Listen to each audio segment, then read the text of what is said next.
We all went in, and it was me and my cousin Chrissy and my cousin Cody. We went in and asked my mom if we could go down and get some Frosties before dinner.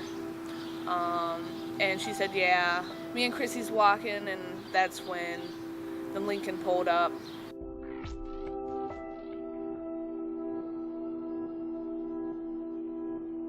From the very, very beginning, they drilled it into my head, they drilled it into her head that, you know, if we try to act up, something really bad was going to happen.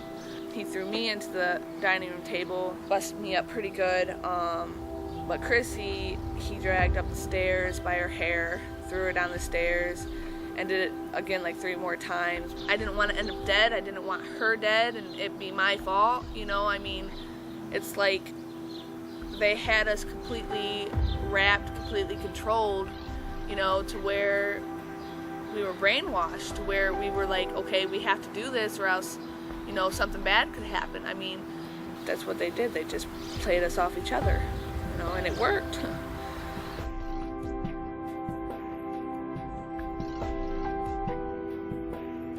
A lot of the truck stops I go into, you see a lot of the girls, and a lot of them are very young. This one, she didn't even look 13, 14 years old. She had a little mini skirt on. But within 30 minutes, that girl had done been in 3, 4 trucks. My son and I were driving through Oklahoma City, had the radio on, and the guy comes on the radio, hey, anybody want any underage girls? To realize that this is going on in America is disturbing. When most people think of the problem of child prostitution and sexual exploitation of children, they think of it as being a problem for foreign countries, for third world nations, and doesn't exist here in the U.S., and that's just not true. If you have adult prostitution going on in your area, you have child prostitution going on in your area. Here we are, you know, I'm 15 years old, my cousin's 14, and we're here at a truck stop, you know, being forced to work it, you know, being forced to go from truck to truck, asking, you know, if the guy would like to have sex with us, you know, and we're young girls, terrified out of our minds.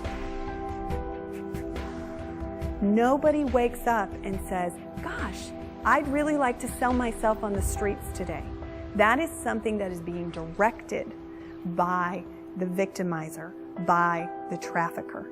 And these kids find themselves in a situation they literally cannot get out of.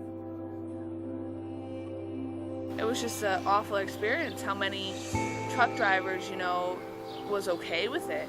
You know, not thinking that, you know, this is somebody's daughter, you know, this is somebody's family member, you know, that it is missed, you know, you don't think of that, you know, that they don't want to be here. Thank God what saved me was that truck driver that did think that, you know, that called in and said, hey, you know, this is whoever at the TA's truck stop, you know, and we have some girls out here that look pretty young. 911. A couple of girls at the TA at 167 trying to do business out here. Oh, that trucker. The one that made that phone call. I think about him all the time. I have never met him. I don't know who he is, but boy, I owe him a lot.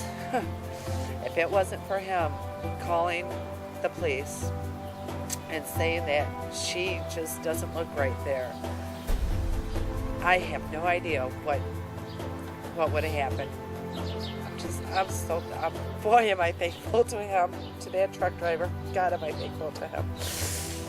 And if he ever sees this, thank you, thank you, thank you.